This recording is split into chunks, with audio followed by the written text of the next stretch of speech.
Hello, everyone, and peace of Christ to all of you. Please invite your friends and let us have some good time together. I apologize for being late, but as you know, we are Arab and we are always late. Actually, the reason I'm late, I don't know if I should share this with you, but I'm not sure because most of you will not believe me.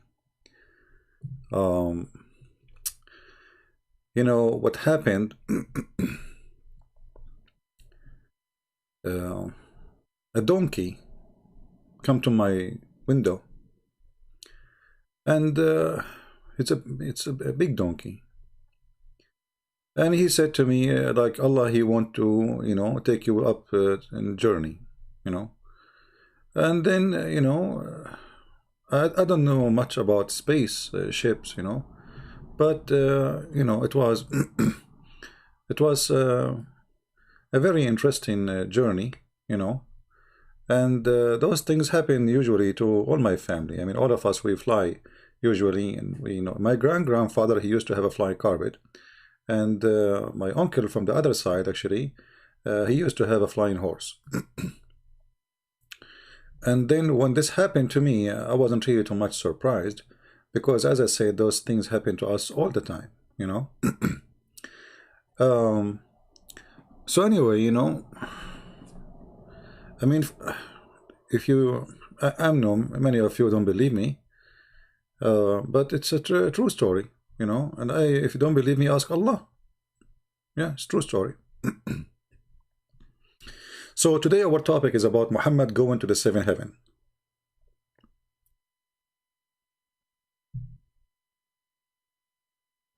Who is a Muslim is willing to call us and share with us what he think about this story, that Muhammad really he went to the seventh heaven. I'm going to open my Paltalk program, so in case any Muslim, only Muslim can contact me, please. Again, only Muslims.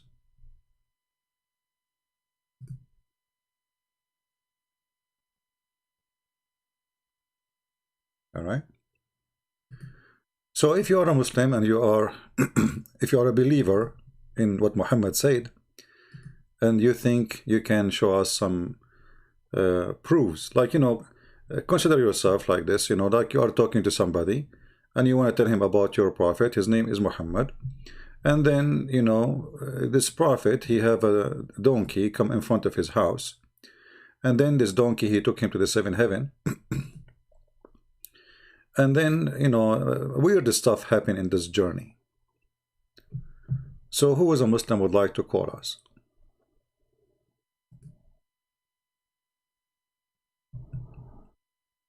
Anyone?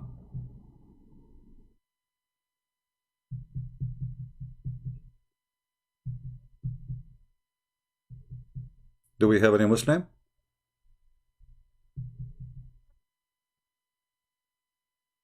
All right. Well, until we find somebody is a Muslim, he's willing to call us, that would be, fun to have a Muslim explain to us things. uh,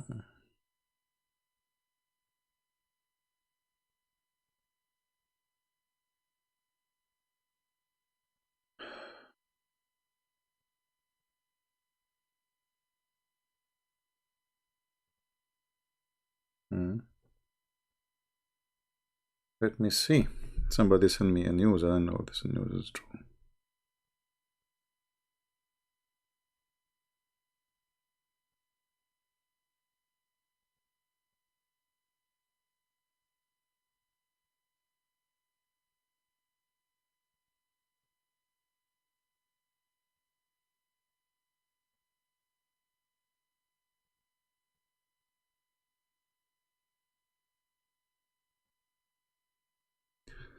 All right.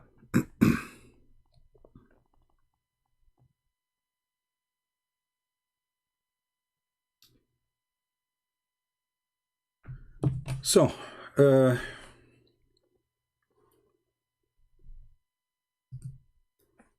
until now, there's no Muslim calling. It's let's see.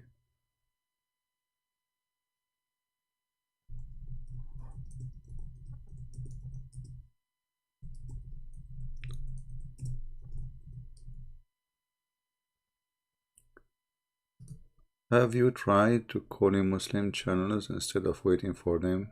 Is it possible? Well, first of all, you know, if I call Muslim channel, what is different? I mean, here we go. Give me give me their ID, I will call them. What a big deal. It's the same.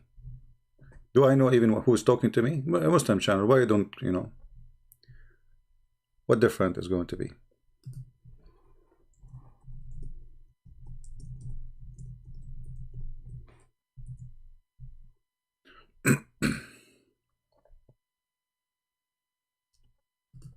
Let us see if we have a Muslim.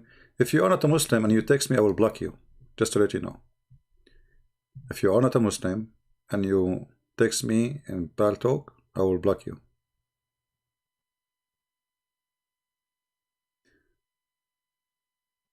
You know, we welcome all kind of Muslims to call us, and those who claim that they have answers, they are more than welcome to call me. And if you are there, give me your ID, I will call you. What a big deal. It's the same. I mean, I call you, you call me, who cares? The interesting is, are they willing to talk to us or not? No, Adam, actually, I am the one who's calling anyway, because all what you need to do is just text me, say, hi, I'm a Muslim, and I will call you. No?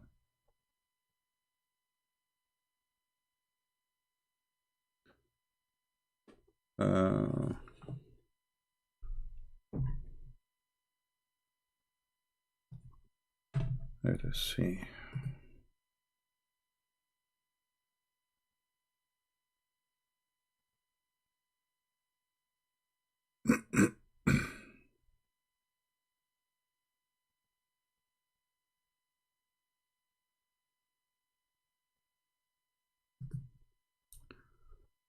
Anyone?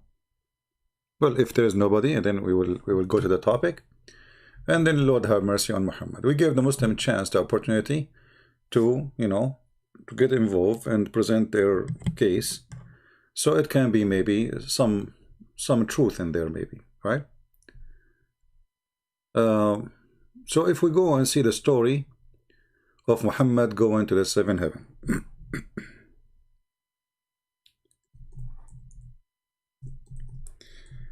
And for sure we will show the story from reference which is accepted by Muslims as authentic.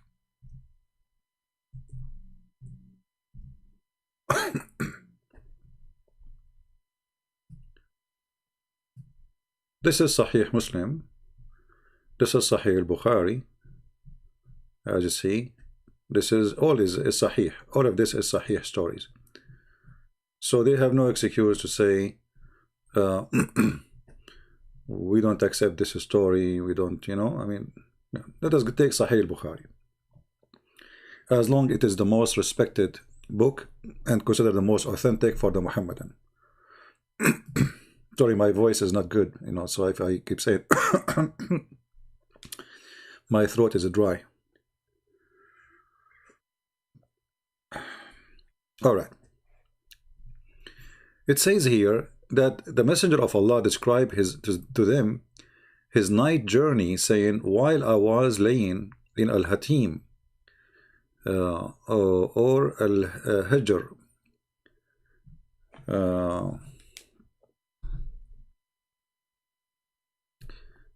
okay.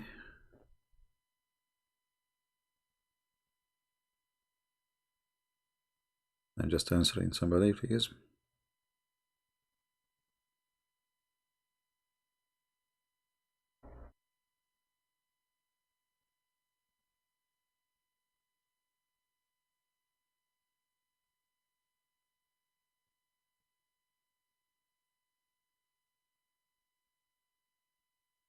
So anyway, so when he was laying down,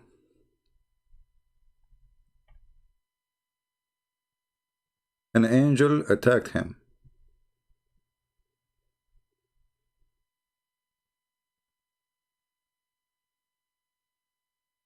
Or take to him, sorry, came to him.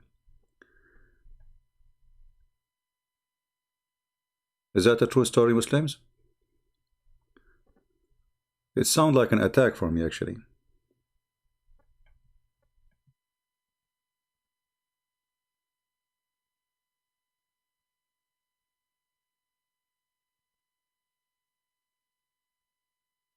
Any Muslim will read the story for us?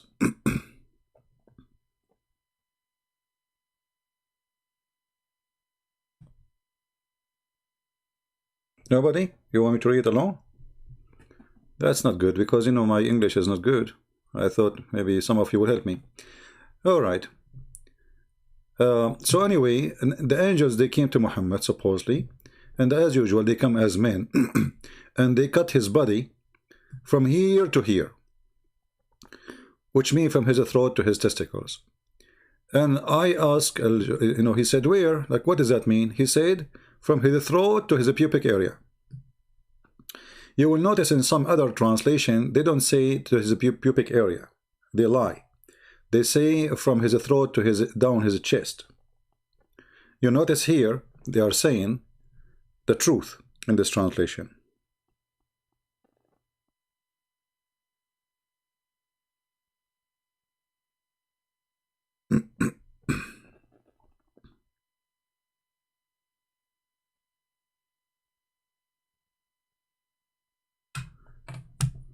Muslims, why those angels, they cut Muhammad's throat, or they made a cut in his body from his throat down to his testicles?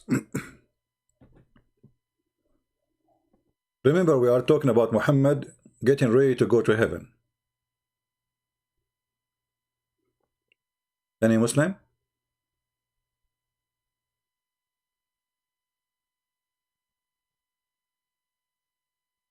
Do we have any Muslim?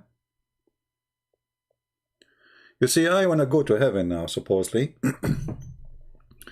And I want to understand why the angels did that to him. If there is any Muslim, don't mind to tell us what happened.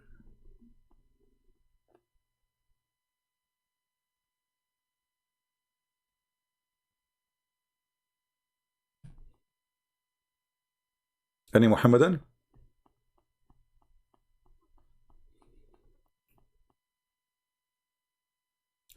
Zazita 1 saying, Zazila 1 saying, CP, why hate on the truth? I don't know, what does that mean?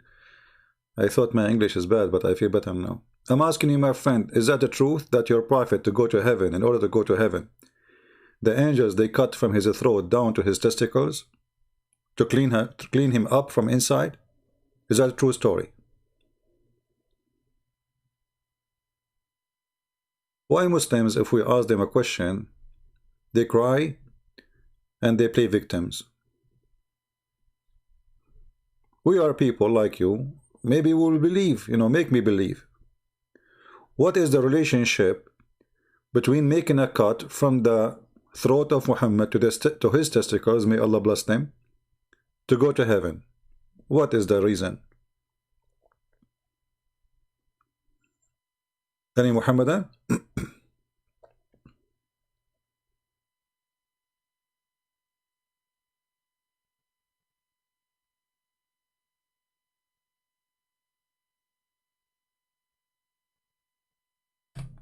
No?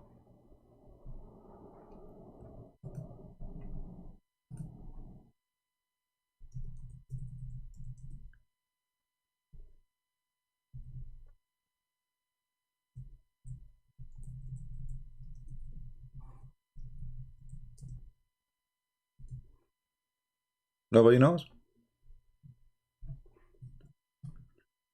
All right, we have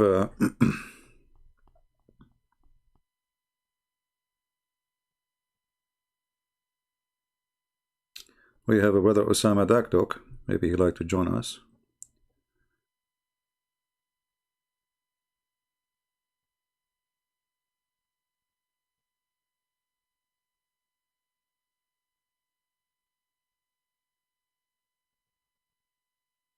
And maybe that will change the topic, but it's okay.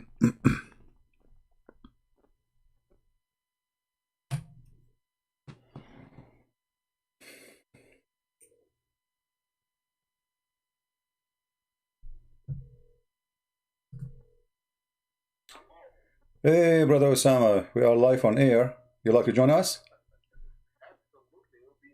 Okay, let me put you in the speakers. Let me put you in the speakers so everybody can hear you. All right. Can you speak louder? Yes, sir. Hello, Brother CB, and how's everybody in your chat room? We are doing fine, and good to hear from you. You know, I just texted to Brother Osama because somebody sent me a message saying that some people try to harm you. Well, it's true. It's true. On the I'll quickly share this with you. On June 6th, I was on DC with the rally, obviously, with everybody. We have a wonderful day sharing so much about Islam with all the people I talk to. You give hundreds of brochures, the small red and green booklets teach about Islam and how to find Jesus saves. And it was awesome rally. Mr. President Trump did his speech, and then we walked to the Capitol, and that's when we found out all what's going on there. So I decided to just go ahead and leave, take my car, and head the road. But I had with me a friend from Minnesota, so I have to wait on him. While I'm waiting, next to my car where I parked on 3 and K, if you're familiar with Washington, D.C., 3 is 2 blocks on the north side of the monument, and K is like 5, 6 blocks south. Anyway, so when we were parking our car there, and there is my friends have a truck. The truck have signs about, you know, abortion and about gay and lesbian and about the 10 Commandments. It's a godly ministry he does, traveling over the country whenever there's a chance to tell you about repent and do what's right. And we thankful for life of every person. Like you have a sign also that you know, police life matters. So it is literally wonderful signs all over the truck. Pictures speak for 1,000 words. Mm-hmm. And while sitting in the car next to it, these got maybe the total of roughly 12, maybe 13 guys start throwing rocks on that truck. Uh-oh. Well, I came out of the car and I said, "Hey, what you guys are doing?" And as I yelled at them, and I saw the little children because they look like kids, you know. And the owner of the truck heard me, so he ran quickly, and we moved him from damaging his truck to across the street. Well, while they're across the street, they still throw rocks from across the street. I took out of my car and said, "Please, guys, leave. We did not do anything to harm you. Leave us alone. Go." And one of them with, you know, a deep voice, he started telling, you know, garbage language to me, F you and this and that. I said, "Well, God bless you, brother, and I appreciate your, you know, what you said here. God bless you. Go on your way. We're not going to start a fight here." Well, I sit in the car and I hear zip, and guess what? A rock broke my windows in my car. So I went outside to talk with this guy. I said, what do you do this for now? As I walk across the street, there's 2 double streets. So I go maybe, I don't know how many yards, 2 streets, 2 ways, and a media in the middle. I realized these are not children.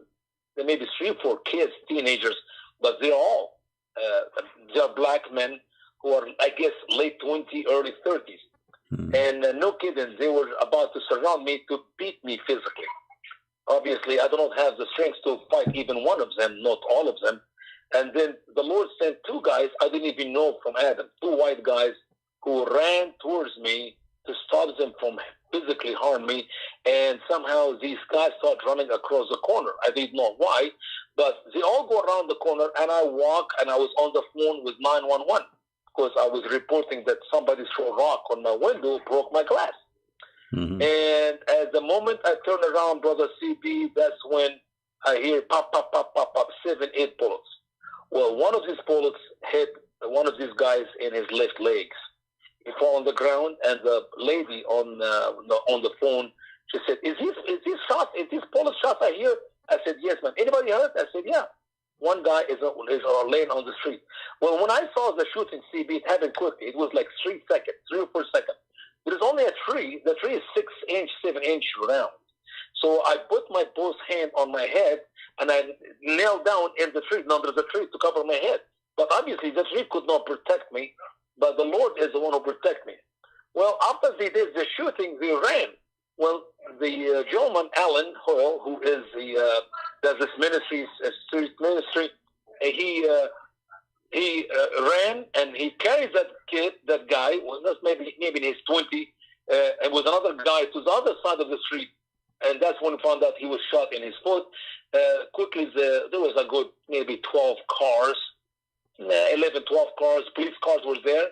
A helicopter was above us, 2 ambulances and 2 fire trucks. The whole place was down there at K and 3 Street. Well, the police came, look at my car, he said, don't touch it until we get the bullet. I said, a bullet? What bullet? I thought my window was broke with a rock. He said, no. You see this hole in the middle of your glass? I said, yeah. He said, that is a bullet. That's not a rock. So obviously they shot a bullet on me. They did not hurt me. They only break the glass. And somehow, and they also hurt this other white guy who was trying to save me. And brother, quite experienced. And I left like around 7 o'clock. Even the curfew was 7 o'clock. But since the police and the detectives were there, I have to wait until they finish the paperwork and taking pictures, blah, blah, blah. So they first told me, CB, they captured one of these guys. But then surprise, 2 hours later, they said they did not capture anybody. So I do not know who's covering for who or what's happening, but all I know that I was that close to get a bullet in my car, but it did not hurt me. And I was close to get a bullet face to face, within like 6-7 feet from these guys. Has happened quickly, and the Lord has protected my life, and the Lord also protected that white gentleman who came to my rescue, and he was wounded for me. I believe he was wounded for me. This is the story, what happened on the 6th, between 3 o'clock and 7 o'clock. All right. Well, because I just saw the text message, and I text you, and that's why, you know. Anyway, you know, always there is bad people, good people everywhere, you know, and what we can do. I mean, this is how it is. You know what's amazing, CB? Vicky, my wife, she called lots of people, asked for prayer for this trip, and that's not usual because, I mean, you know, I'm on the road 24/7 all year long, so we don't pray for my traveling specifically. But she literally asked the church on Sunday to be praying for me and brother Kent, who was from Minnesota, staying with me in my house. We made the trip together, and the church prayed for us. And on that day, there's a lot of people praying. As a matter of fact, some people called me the following day, and they said, how was your trip? I said, was good. I said, why? Because I thought maybe they heard about the shooting. They said, well, the Lord just put on our heart to pray for you. As Vicky asked us, send us email or whatever she did. I think she sent email to everybody. And we were praying for you yesterday. And I said, well, praise God, because if God is with us, who can be against us? These guys tried to harm me, but the Lord protected me, and I'm still alive. So I don't take prayer lightly, because we cannot do anything without prayers. Amen to that. Well, I'm glad that you're in good condition. You know, I just wanted to be sure. And, you know, we just started our program, and today our topic is about Muhammad going to heaven. So, which heaven? Yeah, he's going to the garden of Allah, but not heaven, our heaven. I am in the beginning of the story, and I am stuck with the part where it says that the 3 angels, they came, or 2 angels, and Jibreel, he cut him from his throat to his testicles. And I'm trying to understand what is the connection between this and going to heaven. I'm not, you know, I'm trying to find Muslims to call me, but until now there's nobody is calling. Well, good luck to find somebody to help you out with your request. You'll get to heaven without knowing the answer. All right. Well, thank you, Osama, for being with us. CB, thank you so much for calling me, and it's my joy to always be with you, brother. Thank you. I love you, man, and God bless you in your ministry tonight. Glad to be safe. Say hi to you. Bye-bye. Bye-bye. All right. Well, you know, I mean, angry mob, you know, what you can do. We go back to our topic. Do we have any Muhammadan?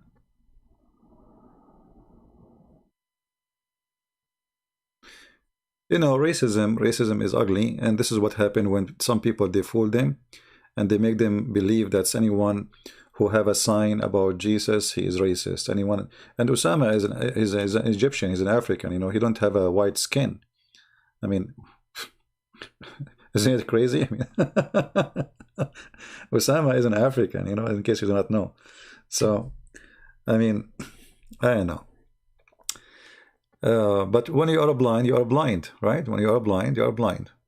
Your hate will blind you. So you want to kill people. So, do we have any Muhammadan? Any Muhammadan here would like to join us? So anyway, the two angels came to Muhammad. They cut his throat from here to here, which means from his throat to his testicles.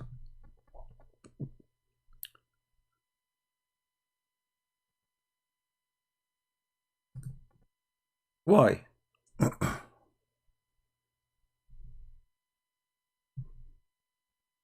Any Muslim knows why?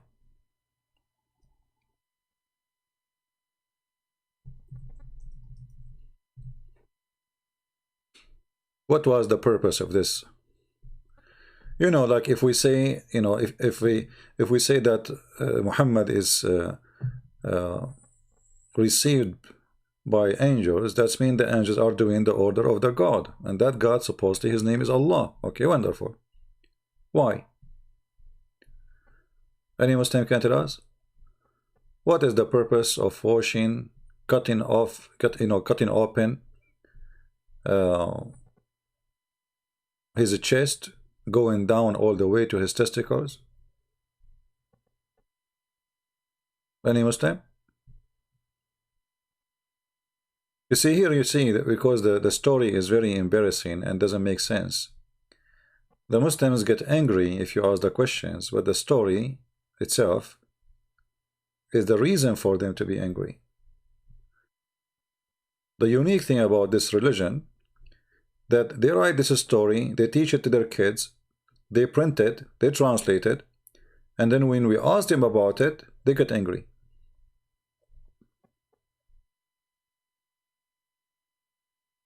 Any Muslim can tell us why? So they cannot answer. They cannot answer. They are suffering from disability. They knew Islam is false, but they get angry. Let us see, maybe we have a Muslim.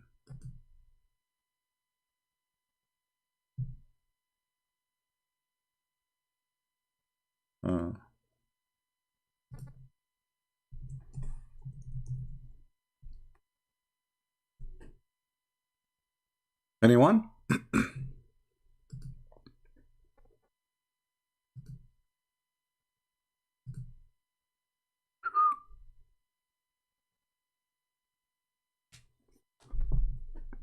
So it says here,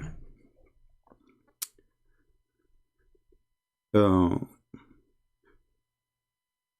us go. Father, father, he said, then they took out my heart. Then a golden tray of belief was brought to me, and my heart was washed and filled with belief.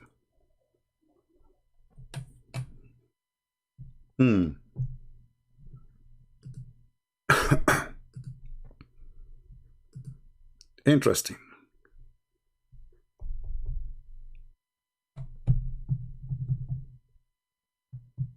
Anyone?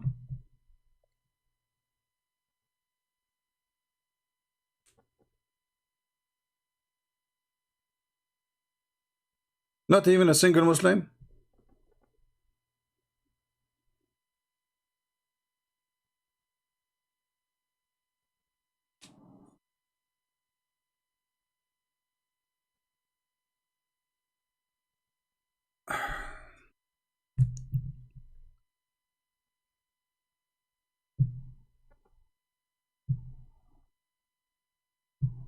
Nobody? I mean, I don't know, like we have almost 800 people.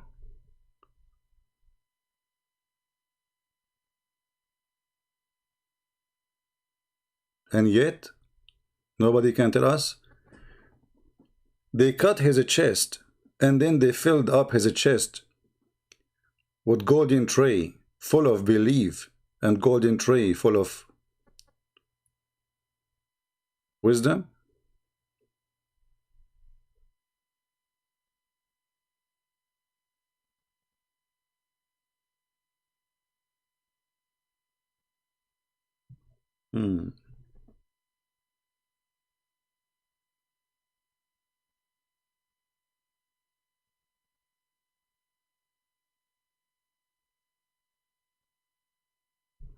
Interesting.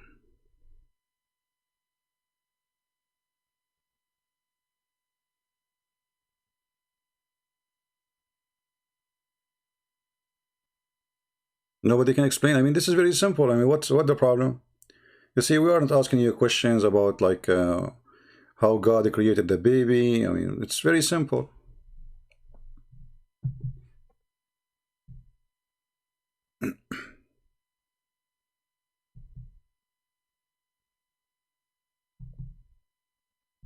What do you think?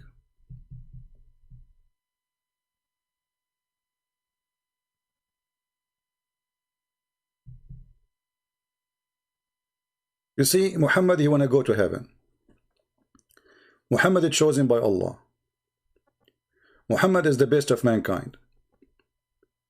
Muhammad, the perfect man. According to Muslims, he is the best of mankind. I mean, come on.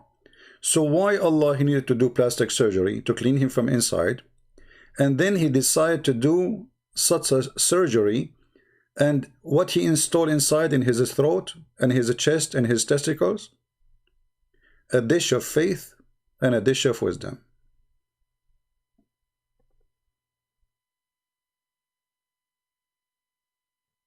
Anyone?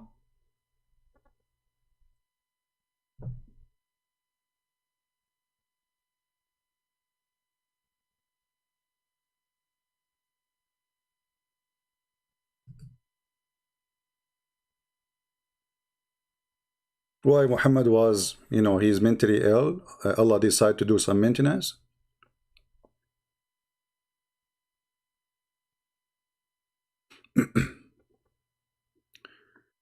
Lazy is saying, you eat pigs, you act like one.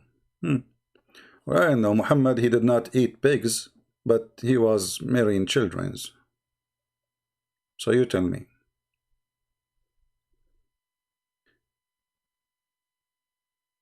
And you know, Muslims don't eat pigs, but the Prophet, he ordered you to drink camel urine.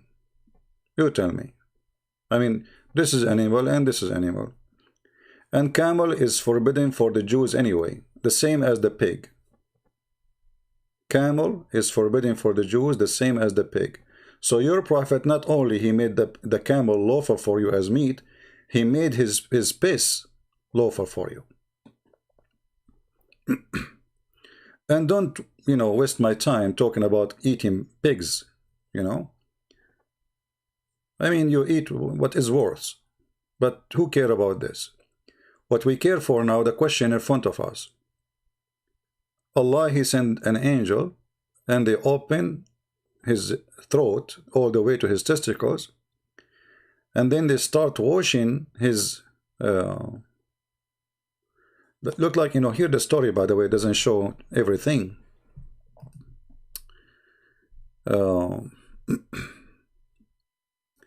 But here it says, then he then took out my heart, and then a golden tray of belief was brought to me, and my heart was washed and was filled with belief, and then returned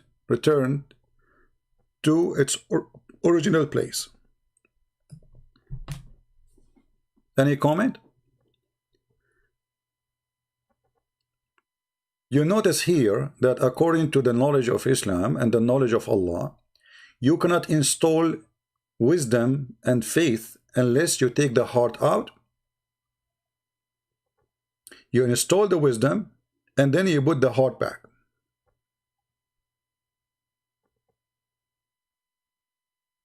What do you think?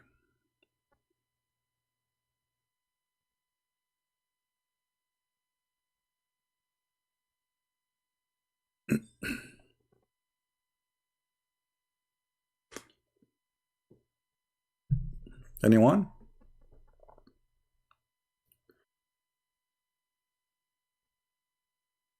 You see, this will be a kind of series we will go through, but a simple question, look at the Muslims, what happened to them.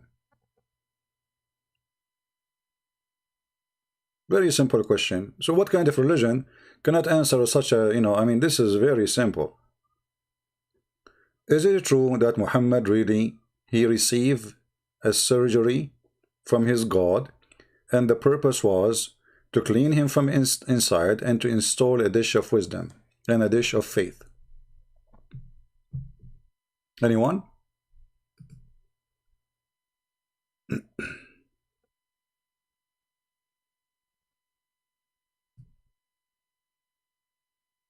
Anyone?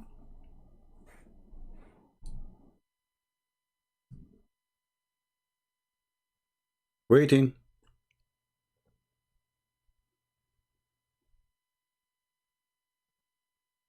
I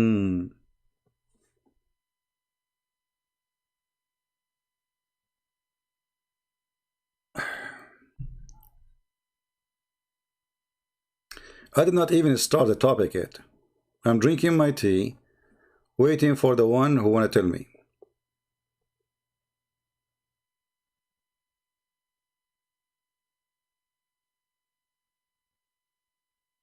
What do you think?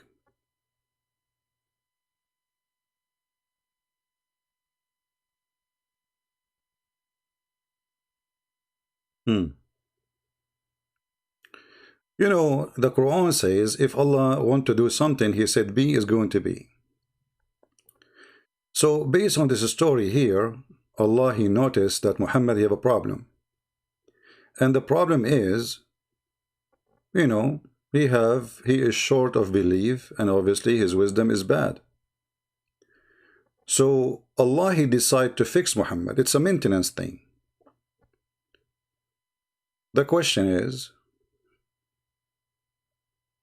isn't it the Quran says if Allah wants something to happen, he say be is going to be? Is it angels who install faith in your heart? And is really faith is installed?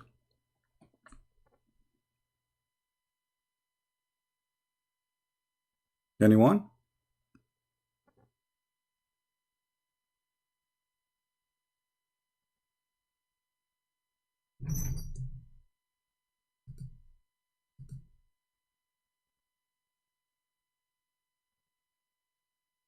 Not even one.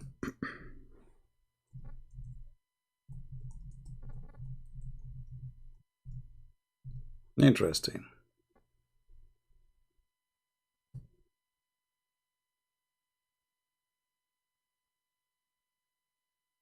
So what, we will stay waiting?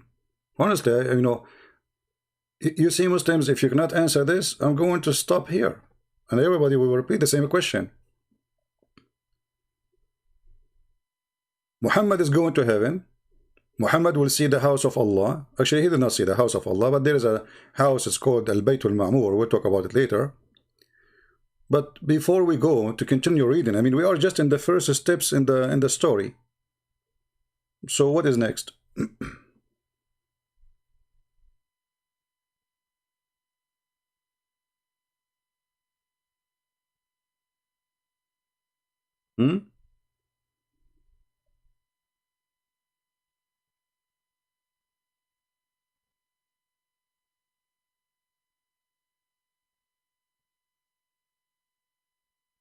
Maybe some tea will fix it. We cannot call Zakir Naik now. You know, he's asleep. And my voice is not really good. I told you from the beginning, first minute, I told you my voice is not good.